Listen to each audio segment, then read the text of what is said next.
Hello, bachcho. How are you? This is Atul Sinha.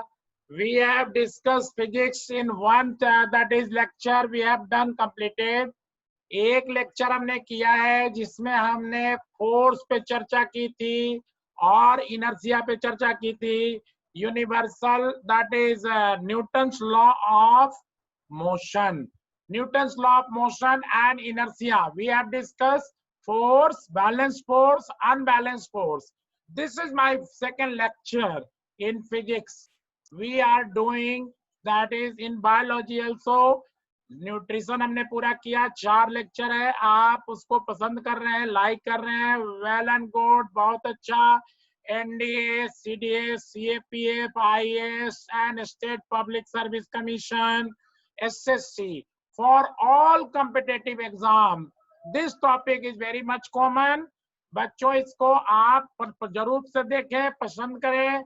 Atul Sinha, मैं that is Unacademy के plus teacher हूँ. वहां पे मैं एनडीए, सीडीए, सीएपीएफ सारी क्लास ले रहा हूँ. IAS class I am doing my own batch at my place. तो I have 20 year experience in teaching different coaching institutions, top institution of Delhi. और अब आपके लिए, आप ही के डिमांड पे मैं ऑनलाइन क्लास शुरू किया हूँ यूट्यूब पे. ये आपकी दूसरी क्लास है फिजिक्स की. सीरीज में चलेगी सारी classes, all subjects, that is GS part. We will do it. Okay. तो as you know, we have already discussed कि न्यूटन को हम लोग क्या कहते हैं, father of physics. Father of physics Newton है. न्यूटन के बुक का नाम था Principia, in which he described about 3 laws of motion, and Newton also proposed universal law of gravitation. सार्वत्रिक गुरुत्वीय नियम न्यूटन का है. कॉर्पस्कुलर थ्योरी ऑफ लाइट, प्रकाश का कणिका सिद्धांत न्यूटन का है. Newton also made prism. Prism से उसने लाइट को पास कराया था. और 7 कलर का जो बैंड प्राप्त हुआ था, spectrum, in which he shows that light has 7 colour. White light जो सन का आता है उसमें 7 कलर होते हैं. ये न्यूटन ने बताया था. This class is very very important for you. Universal law of gravitation, acceleration due to gravity, ये अच्छी तरह से समझ जाएंगे तो अगली लेक्चर जो भी आएगी इट इज कोरिलेटेड. और बाकी बहुत अच्छी अच्छी बातें मैं आपको यूनिवर्स में और यहाँ पे that is work, energy, power, all पे जहां जहां कराऊंगा सब जगह इसका रिलेवेंस है. फिजिक्स इज कोरिलेटेड सब्जेक्ट है. एक टॉपिक समझ में आएगा फिर अगली समझ में आएगी, इस तरह से कोरिलेशन चलता है. तो let us start. Universal law of gravitation as proposed by Sir Isaac Newton. Newton ने दिया है universal law of gravitation. Newton क्या कहता है कि each and every object in this universe attract the other object. Each and every object in this universe attract the other object with a certain force which is directly proportional to product of the masses of the two objects and inversely proportional to square of the distance between them. इस ब्रह्मांड में स्थित प्रत्येक वस्तु दूसरे वस्तु को एक बल के साथ अपनी तरफ खींचती है, जिस बल का मान दोनों वस्तुओं के द्रव्यमान के गुणनफल का समानुपाती तथा दोनों वस्तुओं के बीच के दूरी के वर्ग का व्युत्क्रमानुपाती होता है. कोई दिक्कत? And still then again I am saying each and every object in this universe attract the other object with a certain force which is directly proportional to product of the masses of the two objects and inversely proportional to a square of the distance between them. इस ब्रह्मांड में स्थित प्रत्येक वस्तु एक दूसरे को एक बल के साथ अपनी तरफ खींचती है, जिस बल का मान दोनों वस्तुओं के द्रव्यमान के गुणनफल का समानुपाती तथा दोनों वस्तुओं के बीच के दूरी के वर्ग का व्युत्क्रमानुपाती होता है. मतलब क्या हुआ कि अगर मास बढ़ाएंगे तो ज्यादा फोर्स लगेगा, मास घटाएंगे तो फोर्स कम लगेगा, दूरी घटाएंगे तो फोर्स बढ़ेगा, दूरी बढ़ाएंगे तो फोर्स घटेगा। अगर हम दूरी को हाफ कर दें दो ऑब्जेक्ट के बीच में, तो दूरी को हाफ कर दें तो फोर्स 4 गुना हो जाएगा। अगर दूरी को डबल कर दें तो फोर्स 1/4 रह जाएगा। ठीक है, more mass more force, less mass less force. एक सिंगल स्ट्रॉ एक तिनका से लेके एक बिग प्लैनेट तक एक दूसरे को खींच रहा है, दोनों एक दूसरे को फोर्स लगा रहा है, लेकिन मास बहुत ज्यादा जिसका होगा उसका इंपैक्ट दिखाई देगा। हम लोग एक दूसरे को खींच रहे हैं, बुक, मार्कर, पेंसिल, मोबाइल सब हमको खींच रहा है, हम उसको खींच रहे हैं, लेकिन हमारे बीच में कोई अगर गति नहीं दिखाई दे रही है, कोई मोशन नहीं दिखाई दे रहा है, कोई इंपैक्ट नहीं हो रहा है, तो उसका रीजन क्या है? रीजन है लेस मास। ओके, तो अब हम देखेंगे यहाँ पे, मान लो कि ये that is this one is mass m1 है, ये मास m2 है, दोनों के बीच की दूरी r है, तो force directly proportional to m1 into m2। Equation first बन गया। फोर्स डायरेक्टली प्रोपोर्शनल है मास 1 इंटू मास 2 के, और फोर्स इनवर्सली प्रोपोर्शनल है square of the distance between two के। ठीक है ना, अगर दोनों के बीच की दूरी r है तो बाय इक्वेशन 1 एंड 2 हम क्या कर सकते हैं कि force proportional to m1 into m2 upon r square. ठीक है, तो अगर दो चीज प्रोपोर्शनल है तो हम उसको इक्वल लिख सकते हैं। हम लिखते हैं अगर F equal to G m1 into m2 upon r square, दोनों इक्वेशन को कंबाइन कर देंगे तो ये बन जाएगा इक्वेशन। तो force equal to G M into M upon R square. G क्या है? This G is called universal gravitational constant. Universal gravitational constant capital G, और इसका वैल्यू है 6.67 into 10 to the power -11 newton metre square per KG square. ये इतना कम value है कि अगर बहुत बड़ा मास होगा तब इसका इंपैक्ट दिखाई देगा, इसका प्रभाव दिखाई देगा। It is the weakest force in the nature. Nature में हम 4 फोर्स की चर्चा करते हैं, हम लोग पढ़ेंगे इसको आगे चल के। उसमें सबसे नॉन कॉन्टेक्ट फोर्स में सबसे वीकेस्ट फोर्स है। नॉन कॉन्टेक्ट फोर्स में सबसे वीकेस्ट फोर्स कौन है? Gravitational force. Okay, denoted by capital G, जो है कि एक सिंगल स्ट्रॉ से लेके बिग प्लैनेट सब तक लग रहा है, सबके बीच में लग रहा है। और इसका वैल्यू निकाला है कैपिटल जी का हेनरी कैवेंडिश। हेनरी कैवेंडिश ने निकाला है ना, बहुत फाइन प्रेसिजन के साथ 2 केजी का मास ले लिया 1 मीटर की दूरी पे रख के, और इस वैल्यू को सालों के प्रयास से निकाला है। तो this is all about the acceleration, that is universal gravitational constant. इसको हम लोग आगे चल के देखेंगे। ये फोर्स है, F equal to G M into M upon R square होता है। सेकंड टॉपिक आ जाओ इसी में, एक्सीलरेशन। What is acceleration? त्वरण। त्वरण किसे कहते हैं बेटा? तो समय के साथ वेग परिवर्तन की दर को त्वरण कहते हैं। The rate of change of velocity with time is called acceleration. Rate of change of velocity with time is called acceleration। समय के साथ वेग परिवर्तन की दर को त्वरण कहते हैं।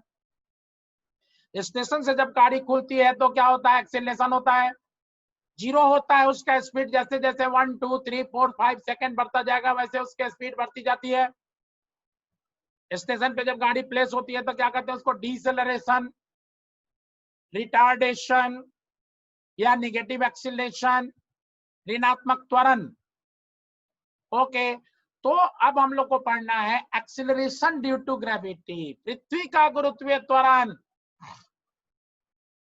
एक्सीलरेशन ड्यू टू ग्रेविटी या खाली ग्रेविटी का लो, बात देखिए क्या कहता है इसमें कि the centre of the earth exert an acceleration on any object lying on the surface of the earth or around it is called acceleration due to gravity। पृथ्वी का केंद्र पृथ्वी के सतह पर स्थित किसी वस्तु या इसके आसपास स्थित किसी वस्तु पर जो त्वरण उत्पन्न करती है उसे पृथ्वी का गुरुत्वीय त्वरण कहते हैं।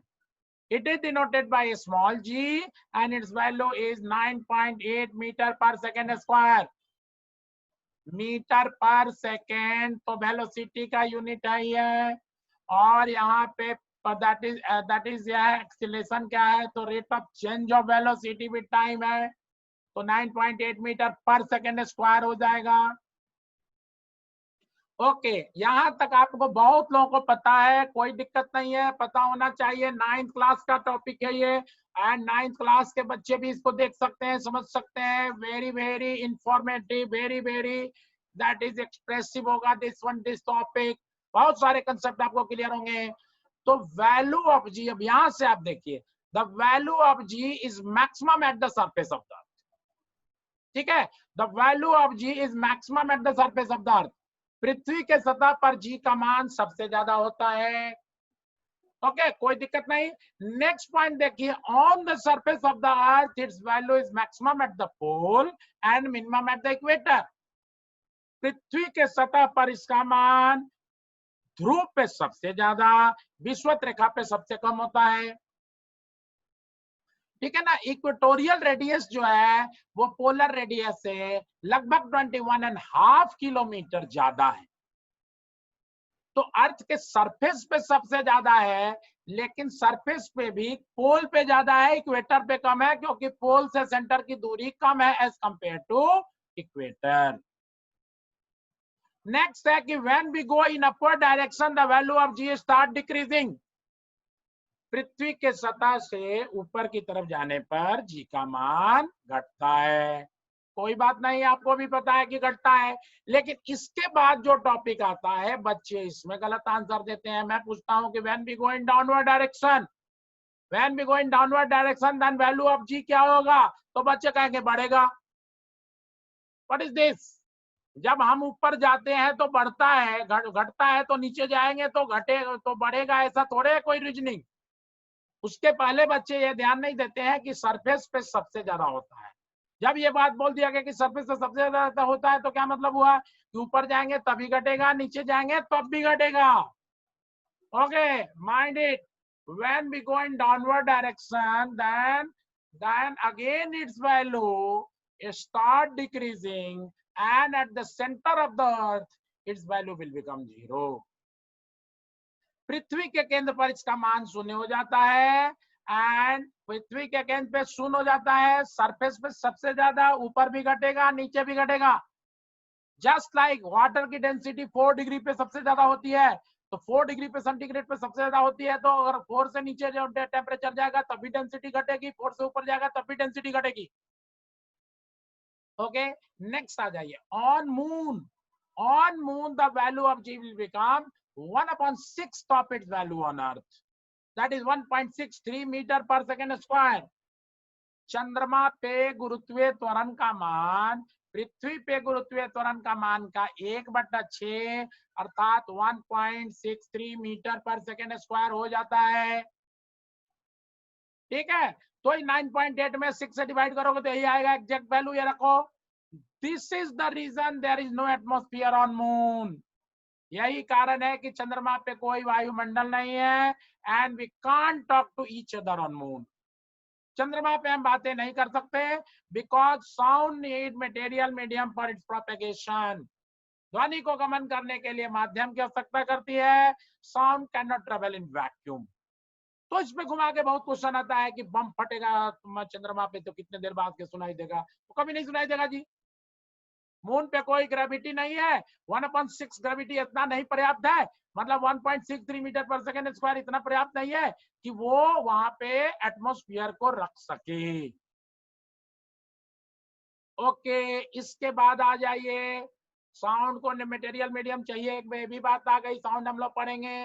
अब आ जाओ, एनडीए का डायरेक्ट क्वेश्चन आया हुआ है कि मास of the moon is how much part of the earth, तो 1/6 के आसपास ही बच्चे सोचते हैं। गलत है, गलत है। Mass of the moon, moon is a part of earth, earth का एक टुकड़ा है, and mass of the moon is 1/100 of the earth. सीधा सीधा यही क्वेश्चन है, आंसर क्या होगा, ऑप्शन में रहेगा 1/100, 1/100 लगाना है। चंद्रमा का द्रव्यमान पृथ्वी के द्रव्यमान का 1/100वां हिस्सा है। The radius of the moon is 1/4 of the earth. Radius of the moon is 1/4 of the अर्थ। चंद्रमा की त्रिज्या पृथ्वी की त्रिज्या का 1/4 है। द्रव्यमान मास 1/100 है। Acceleration due to gravity, gravity 1/6 है। 3 पॉइंट आपको याद रखना है। Then mass of the earth is how much part of the sun. Very baffling question. शायद ही कोई बच्चा आंसर कर पाता है, नहीं कर पाता, किसी को इमेजिनेशन है ही नहीं इतना ज्यादा बच्चों। Mass of the earth is 1/230,000 that of sun. पृथ्वी का द्रव्यमान सूर्य के द्रव्यमान का 1/230,000, मतलब 2,30,000 अर्थ बराबर 1 सन। इतना मास है उसका। गैसियस है, हाइड्रोजन है वहां पे, हाइड्रोजन हीलियम में फ्यूज हो रहा है, लेकिन ग्रेविटी इतना ज्यादा है कि हाइड्रोजन गैस होते हुए भी वो एक मास में है, एक पिंड है। Mass of Jupiter is 318 time that of earth. Brihaspati का द्रव्यमान पृथ्वी के द्रव्यमान का 318 गुना है। 318 टाइम बड़ा है Brihaspati, Jupiter. Mass of Jupiter is 318 time that of earth. Volume of Jupiter is 1300 time that of earth. Volume of Jupiter is 1300 time that of earth, है ना। बृहस्पति का आयतन पृथ्वी के आयतन का 1300 गुना है। Mass of earth is 10 to the power 25 kg। Absolute मास पूछा जाएगा तो कितना है अर्थ का, that is 10 to the power 25 kg है। Mass of the moon is 10 to the power 23 kg, kilogram. Mass of milky way Galaxy का हम पार्ट है 10 to the power 41 kg। Infinitely very large number of stars, collection of stars is called galaxy। असंख्य तारों के समूह को क्या कहते हैं, Galaxy. There are 10 to the power 11 galaxies। 10 के पावर 11 गैलेक्सी है, and in each galaxy 10 to the power 11 stars are there। Her Galaxy में स्टार की संख्या लगभग 10 to the power 11 है। It means total number of stars is 10 to the power 22। Mass of the observable universe, पूरे ब्रह्मांड का observable जो है 10 to the power 55 kg। बहुत जबरदस्त पॉइंट है। अगर इसको समझ गए, यूनिवर्स आगे कराऊंगा बेटा, ये एकदम बिल्कुल सारी बातें ध्यान से सुननी है। अब आ जाइए मास एंड वेट। खूब बच्चे कंफ्यूज होते हैं, कभी आंसर शायद ही किसी का आ पाता है, चाहे जितनी फिजिक्स आप पढ़ लीजिए, लेकिन यहाँ पे आपको एनडीए का सिलेबस पढ़ना है, तो you should make the your that is point clear. बहुत क्लियर करना है। सभी एग्जाम में क्वेश्चन आते हैं, एसएससी में आते हैं क्वेश्चन, एफसीआई में आया हुआ है क्वेश्चन इस पे। एकदम बैफलिंग है, कोई नहीं कर पाता है। मैं अभी बता रहा हूँ, अगर 1-2 बच्चे क्लास में कर दिए तो कर दिए, नहीं तो बच्चे कर नहीं पाते हैं इसको। आपको अगर कंसेप्ट समझ में आ गया, बहुत अच्छी बात है साहब। आप ही लोग दैट इज डिमांड पे मैं लेके आया हूँ, और अभी भी बच्चे फोन कर रहे हैं कि भाई हमको ये नहीं समझ में आया, किसी को लैटेंट हीट नहीं समझ में आया, किसी को एक्सीलरेशन ड्यू टू ग्रेविटी नहीं समझ में आया। सारा कराने के बाद भी उसमें जब न्यूमेरिकल दिया जाता है तो उसका थ्योरी पार्ट क्लियर है ही नहीं, तो समझ बात तो फंस जाओगे। तो थ्योरी क्लियर करोगे तभी न्यूमेरिकल होगा। ठीक है, अभी देखो मैं कराता हूँ। अगर मास और वेट में क्या डिफरेंस है, तो मतलब कि तुलनात्मक हम अध्ययन कर रहे हैं, कॉम्परेटिव स्टडी कर रहे हैं। मास कांस्टेंट होता है, वेट वेरिएबल होता है। मास नियत रहता है, द्रव्यमान नियत रहता है, वेट बदलता रहता है। घुमा के पूछा जाता है कि मास इसका कितना होगा, बच्चे वहां पे लगाते हैं फॉर्मूला। अरे फॉर्मूला कुछ नहीं लगाना है बेटा, वहां मास पूछ रहा है तो मास बिल्कुल कांस्टेंट है। मून पे जाए, कहीं पे जाए, वहीं लिख दो जितना होता mass. Okay, mass is a scalar quantity, weight is a vector quantity. Mass scalar quantity है, वेट क्या है, वेक्टर क्वांटिटी है। द्रव्यमान एक अदिश राशि है जिसका कोई दिशा का ज्ञान नहीं है। स्केलर क्वांटिटी में ओनली मैग्नीट्यूड होता है, नो डायरेक्शन। वेक्टर में क्या होता है, magnitude as well as direction.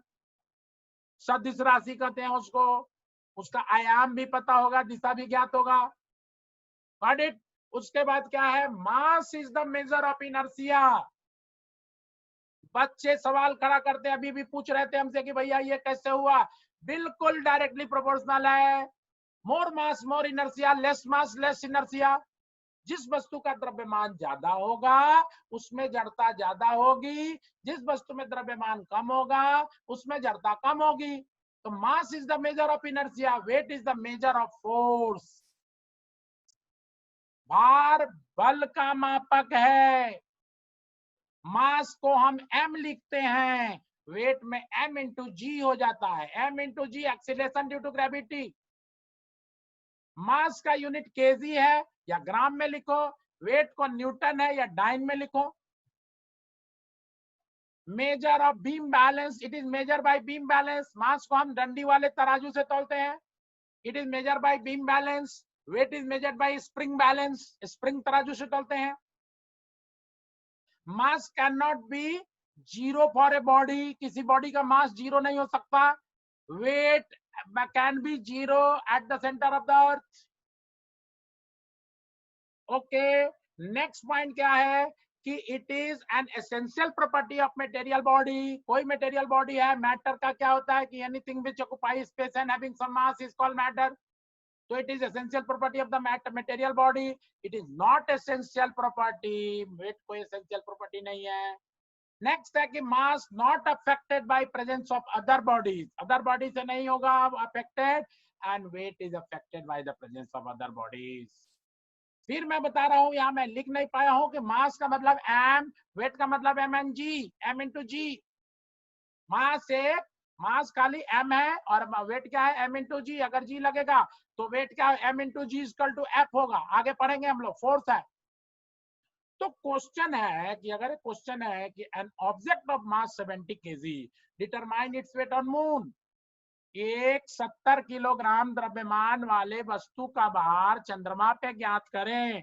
और मैं ये बता दूं कि आज से 8-10 साल पहले एफसीआई, एसएससी के एफसीआई में आया हुआ है। बच्चे इसका बताते हैं क्या, या तो 70 में 6 से डिवाइड कर देंगे, या 70 कह देंगे, या 0 कह देंगे। This is my experience. I have taught several coaching institution. उतना मैंने शो भी नहीं किया है आपको। मेरे आपके दैट इज मैं जो प्रोफाइल में देखोगे तो मैं 8-10 जगह लिख दिया हूँ, कम से कम 25 कोचिंग सेंटर पे मैं पढ़ाया हूँ। Several institute that is school में, सीबीएसई का मैं बोर्ड के एग्जाम में पढ़ाया हूँ, किया हूँ। टोटल 11-12 का पीजीटी हूँ मैं, लेकिन मैंने उतना मेंशन नहीं किया है। आज तक शायद ही कोई ऐसा बच्चा मिला कि इसका सही सही आंसर कर दे। This is the state of affair.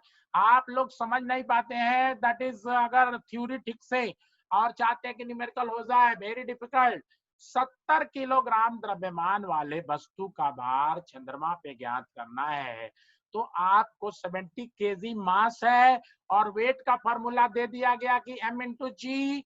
तो जी वहां पे 1.63 मीटर पर सेकेंड स्क्वायर है, तो 1.63 इंटू 70 मल्टीप्लाई कर दो बेटा, आएगा 114.1 न्यूटन। 114.1 न्यूटन आंसर आएगा।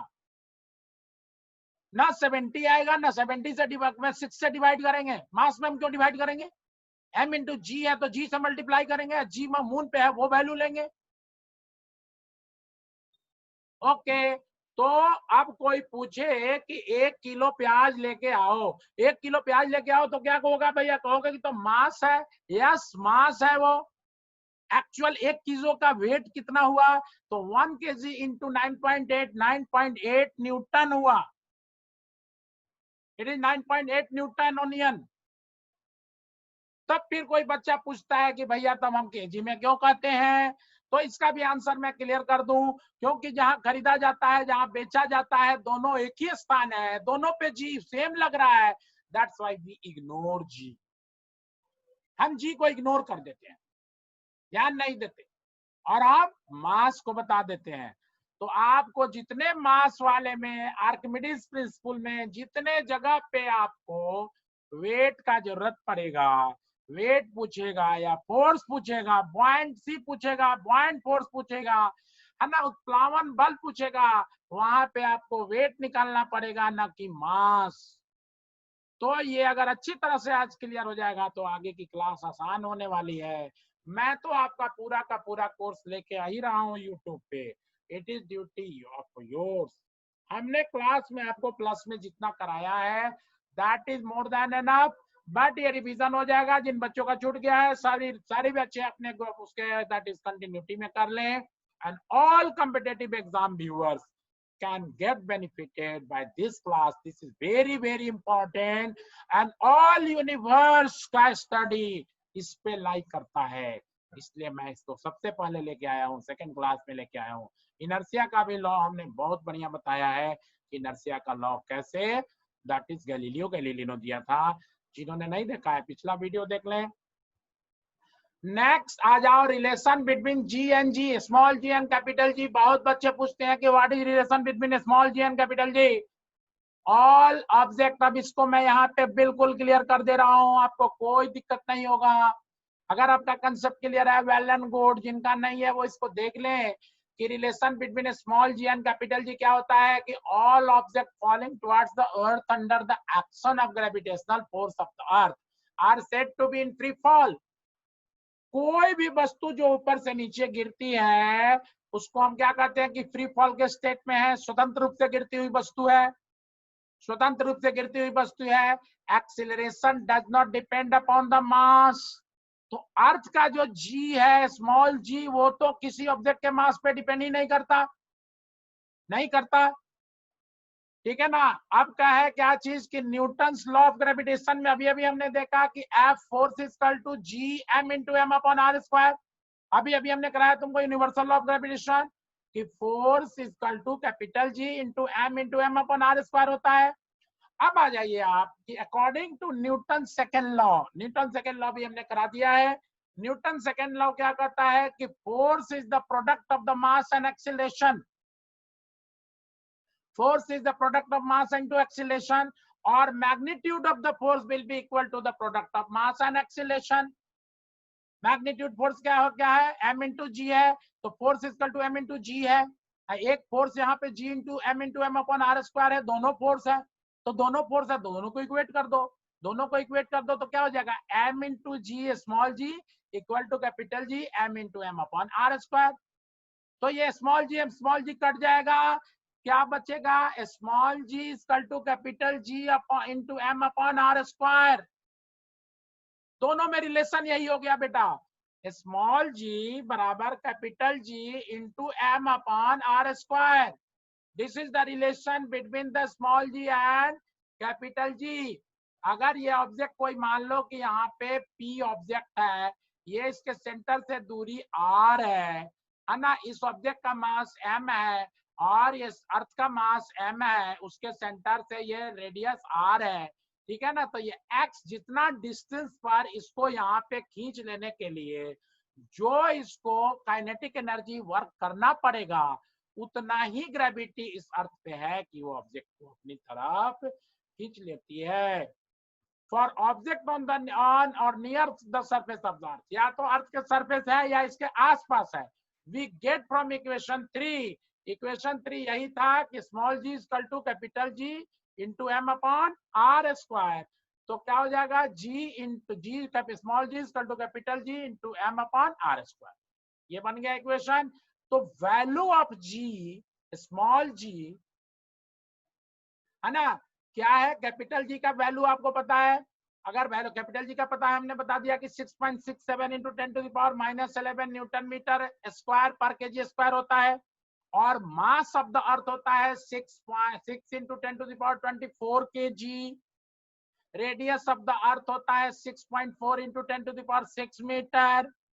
तो अगर स्मॉल जी का वैल्यू निकालना है, आपको स्मॉल जी का वैल्यू निकालना है तो इसी फॉर्मूला में acceleration that is universal gravitational constant जी का वैल्यू पुट कर दो, मास ऑफ द अर्थ पुट कर दो, रेडियस ऑफ द अर्थ को स्क्वायर कर दो यहाँ पे। तो putting this value in equation 4 क्या हो जाएगा 6.67 into 10 to the power -11 newton metre square per KG square into 6 into 10 to the power 24 KG जो अर्थ का मास है upon 6.4 into 10 to the power 6 इसका square radius of the earth है। इस value को अगर हम पूरा सॉल्व करेंगे तो आएगा G, that is G equal to 9.8 metre per second square. G equal to 9.8 metre per second square, per second square, this is square है। The value of G does not depend upon the mass of the body. यहाँ पे आ गया ना, small G equal to capital G into M upon R square, तो यहाँ मास of the body है ही नहीं, तो स्मॉल जी के वैल्यू से करती मास ऑफ द बॉडी के वैल्यू से स्मॉल जी पे कोई फर्क नहीं पड़ता। मतलब एक छोटा सा कोई दैट इज पत्थर का टुकड़ा हो या अगर मून हो, दोनों पे जी लग रहा है 9.8। Putting the gravitational that is gravitational pull of the earth ना, but gravitational pull of the earth depend upon the mass of the body. G का वैल्यू पे मास डिपेंड नहीं करता, लेकिन ग्रेविटेशनल पुल जो फोर्स होगा, वो फोर्स जो होगा वो ऑब्जेक्ट के मास पे डिपेंड करेगा। अब आ जाइए, the value of G at different heights. अगर हम अर्थ के सरफेस से 200 किलोमीटर के ऊपर चले जाए तो जी का वैल्यू रह जाता है 9.23 metre per second square. 1000 kilometre ऊपर चले जाए तो 7.34 मीटर पर सेकेंड स्क्वायर। अगर 5000 किलोमीटर ऊपर चले जाए तो 3.08 metre per second square. The value of G start decreasing, how much? So we can give an illustration only for understanding that at the 200 kilometer above the surface of the earth, the value of G will remain only 9.23 meter per second square. At 1000 kilometer, it becomes 7.34 meter per second square. At 5000 kilometer, it remain that is 3.08 meter per second square. 1000 kilometer above the surface of the earth, 10,000 kilometer above the surface of the earth, its value will become 1.49 meter per second square. 20,000 kilometer above the surface of the earth, its value will become 0.57 meter per second square. 30,000 kilometer above the surface of the earth, its value will remain just 0.30 meter per second square. And 33,000 kilometer to 35,000 kilometer above the surface of the earth, the value of G will become 0. पृथ्वी के सतह से 33,000 से 35,000 की kilometre, 36,000 का लो, 33 to 36,000 kilometre above the surface of the earth, its value will become 0. और exact value का हो तो 35,000 किलोमीटर पे जाके इसका वैल्यू 0 हो जाता है। तो वहां पे जो है ऑर्बिट, उसको क्या कहते हैं? Geosynchronous orbit, geostationary orbit और जियो सिंक्रोनस ऑर्बिट, जिसपे कि क्रायोजेनिक इंजन चाहिए हमको, दैट इज GSLV कहते हैं, जियो सिंक्रोनस लॉन्च व्हीकल कहते हैं। उस ऑर्बिट में अगर किसी सैटेलाइट को लॉन्च कर दिया जाए तो उसका rotational and revolution value will just remain the same. 24 घंटे में वो अपने एक्सिस पे रोटेट कर जाएगा और 24 घंटे में वो पूरे अर्थ का चक्कर भी लगा लेगा। We will see a little later, इस पे हम लोग आज अगली क्लास में चर्चा करेंगे। अब आ जाइए, application of the Newton law that is apparent wait in the lift. Application Newton law का लगा के हम अपरेंट वेट और रियल वेट में डिफरेंस करेंगे कि हम अगर लिफ्ट के ऊपर जाते हैं, नीचे जाते हैं तो कैसे हमारा वेट घटता बढ़ता है।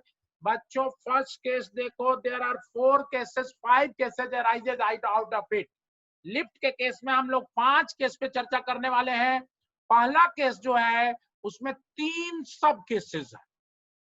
फर्स्ट केस क्या कहता है कि फर्स्ट केस है कि अगर मान लो कि रेस्ट में हम हैं या कांस्टेंट वेलोसिटी से, if lift is in stationary condition, मैं वर्चुअली मतलब की लैंग्वेज में बोल रहा हूं, पहले समझ लो इसको, कि if lift is in stationary condition or moving with uniform velocity in upward direction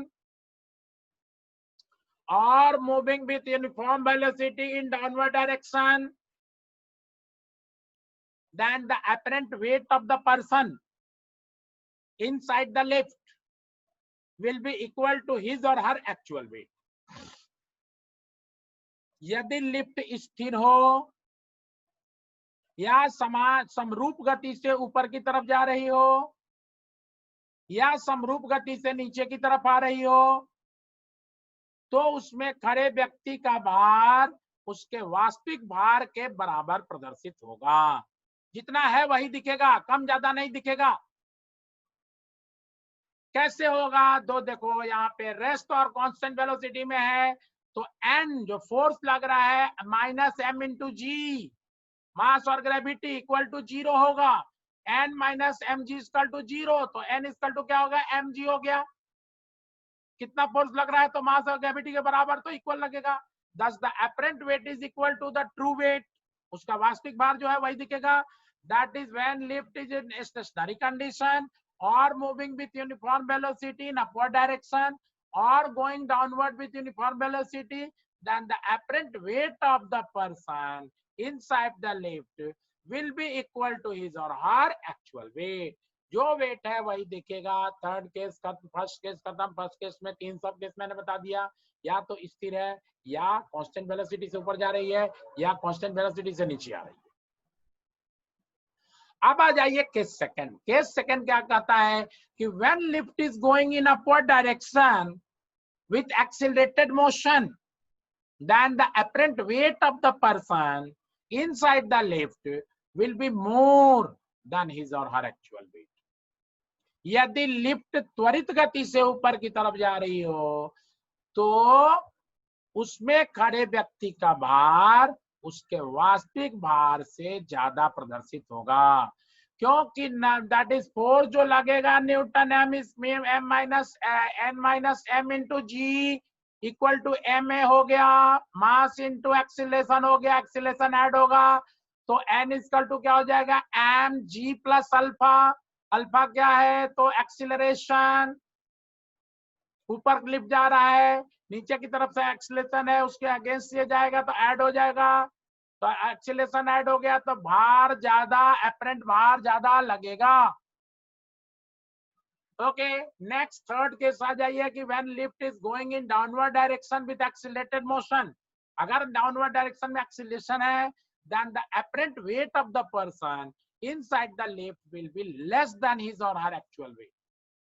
यदि लिफ्ट त्वरित गति से नीचे की तरफ आ रही हो तो उसमें खड़े व्यक्ति का भार उसके वास्तविक भार से कम दिखाई देगा, क्योंकि mg minus n equal to m a है, तो mg minus n equal to m a है, तो n इक्वल टू क्या हो जाएगा? mg minus alpha, acceleration minus हो जाएगा जी से, तो उसका वेट कम दिखाई देगा।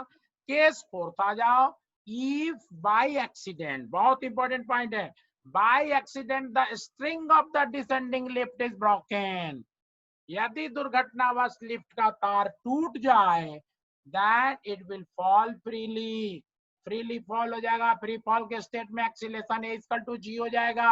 अगर उस लिफ्ट में बैठे खड़े व्यक्ति का भार और उसके लिफ्ट के बीच का जो फ्रिक्शनल फोर्स था वो कुछ काम नहीं कर रहा, दोनों फ्री फॉल में आ गए, तो n equal to M G minus G क्या हो गया? Zero. Weightlessness condition will appear, भारहीनता की स्थिति आती है।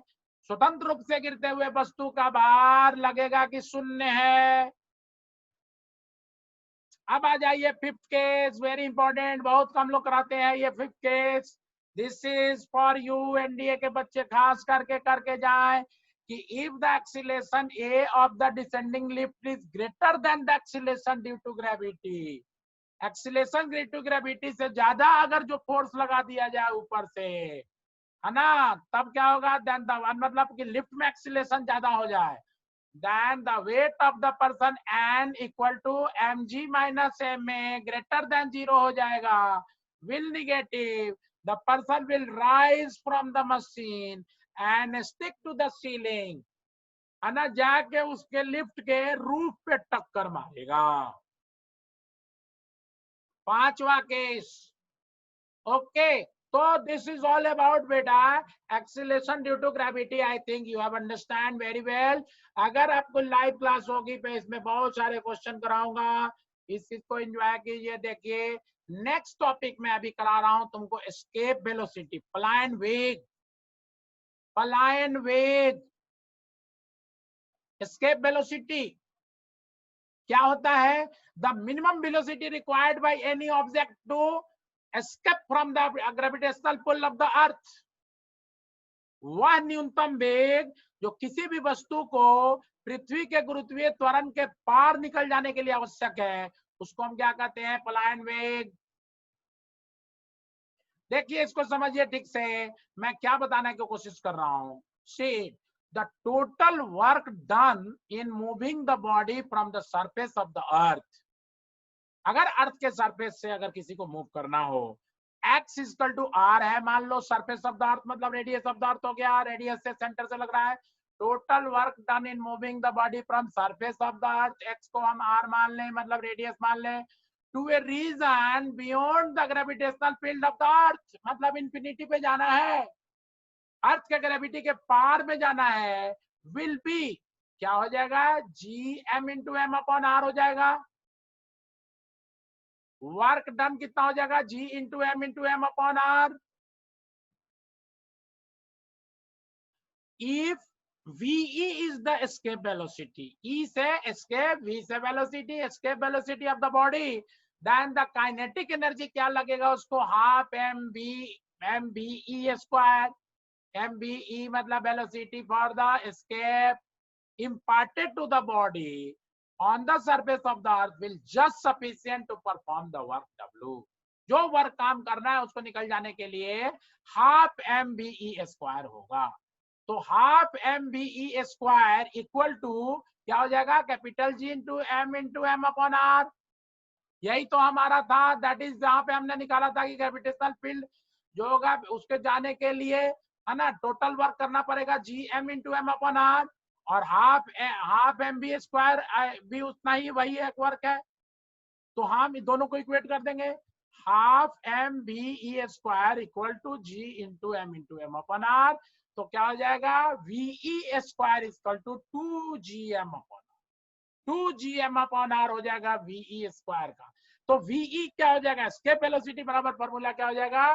तो under root 2gm upon r, under root 2gm upon r. और आपको पता है कि स्मॉल जी इक्वल टू क्या होता है? जीएम अपॉन आर स्क्वायर होता है, जीएम अपॉन आर स्क्वायर होता है। और तब जीएम अपॉन आर स्क्वायर होता है, तो जीएम बराबर क्या हो जाएगा? जीएम बराबर हो जाएगा G into R square, capital G into M upon equal to क्या हो जाएगा? G into R square. तो हम बीई बराबर क्या लिख सकते हैं? यहाँ पे हम जीएम का वैल्यू पुट कर देंगे तो क्या लिख सकते हैं? बीई इज इक्वल टू हो जाएगा under root 2gr square upon r, है ना, 2gr स्क्वायर अपॉन आर। यहां से ला दिए ये स्मॉल जी, है ना, स्मॉल जी है ये, तो ये आर कट जाएगा तो क्या हो जाएगा? B equal to under root 2gr, this one is small G, तो अंडर रूट 2gr। ये फॉर्मूला आ गया आपको, एस्केप वेलोसिटी बराबर होता है under root 2 small g into r. इसमें भी ऑब्जेक्ट का मास नहीं है बेटा, जो स्केप करना है उसको उसका मास है ही नहीं फॉर्मूला में, स्केप वेलोसिटी के फॉर्मूला में मास है ही नहीं। तो इसका मतलब क्या हुआ कि एक चींटी को और एक मून को, दोनों को अर्थ के ग्रेविटी से बाहर जाना है, तो एक ही वैल्यू लगेगा उस पे स्केप वेलोसिटी, समान एस्केप वेलोसिटी चाहिए। तो अब आ जाइए कि 10 escape velocity is the minimum velocity with which a body must be projected vertically upward in order that it may just escape the gravitational field of the earth। वह न्यूनतम वेग जो किसी भी वस्तु को पृथ्वी के गुरुत्वीय त्वरण के पार निकल जाने के लिए आवश्यक है, उसको पलायन वेग कहते हैं। और बीई बराबर अंडर रूट 2gr है, तो जी का वैल्यू आपको 9.8 पता ही है, रेडियस ऑफ द अर्थ आपको पता ही है कि 6.4 इंटू 10⁶ होता है। दोनों का वैल्यू पुट कर दो तो आ जाएगा 11.2 किलोमीटर पर second. 11.2 into 10⁻³ metre per second कह लो, या 11.2 किलोमीटर पर सेकेंड कह लो, सेम वैल्यू है, एक ही बात है। तो 11.2 किलोमीटर प्रति सेकंड की रफ्तार से अगर कोई चीज को फेंका जाए तो it just escape from the gravitational pull of the earth, it will not fall on the earth surface of the earth. तो आपको पता है कि मंगलयान को भेजा गया था, मंगलयान को जहां तक हमको याद है कि 1 नवंबर को लॉन्च किया गया था, और वो चला गया अर्थ के ग्रेविटी में, ग्रेविटेशनल वाइज दैट इज जी में चला गया, वो 33 से 35,000 किलोमीटर की ऊंचाई पे चला गया, जहां पे ग्रेविटेशनल पुल का वैल्यू 0 हो जाता है, और वहां 30 दिन तक टक्कर लगाता रहा, चक्कर लगाता रहा, चक्कर लगाता रहा। वो 1 नवंबर से 30 नवंबर तक उसने अपना ऑर्बिट को बढ़ाया, ऑर्बिट को बढ़ाया, और तब जाके उसको ये एस्केप वेलोसिटी दिया गया 30 नवंबर को। तो 10,000 किलोमीटर प्रति घंटा की रफ्तार से चला, तो 10 महीने में जाके मंगल पे पहुंचा। Mangalyaan reach in 10 months with traveling with a velocity of 10,000 kilometre per hour. तो एस्केप वेलोसिटी वो वेलोसिटी है जो ग्रेविटेशनल पुल के बाहर निकल जाएगा। अब मंगल पे जा रहे हैं, 23 लोग जा रहे हैं, तो 1 वे टूर है, एक तरफ से जाना है, फिर आने का कोई प्लान नहीं है उधर से, उधर से उतनी वेलोसिटी मिल नहीं सकती। अब आ जाइए, escape velocity depend on the mass and radius of the planet from the surface of which the body is projected. Escape velocity depend upon the mass and radius of the planet from the surface of which the body is projected। पलायन वेग का मान जिस जिस that is ग्रह से हम किसी वस्तु को छोड़ते हैं, फेंकते हैं, उसके द्रव्यमान पे डिपेंड करता है, but it does not depend on the mass of the body to be projected. It does not depend upon the mass of the body to be projected.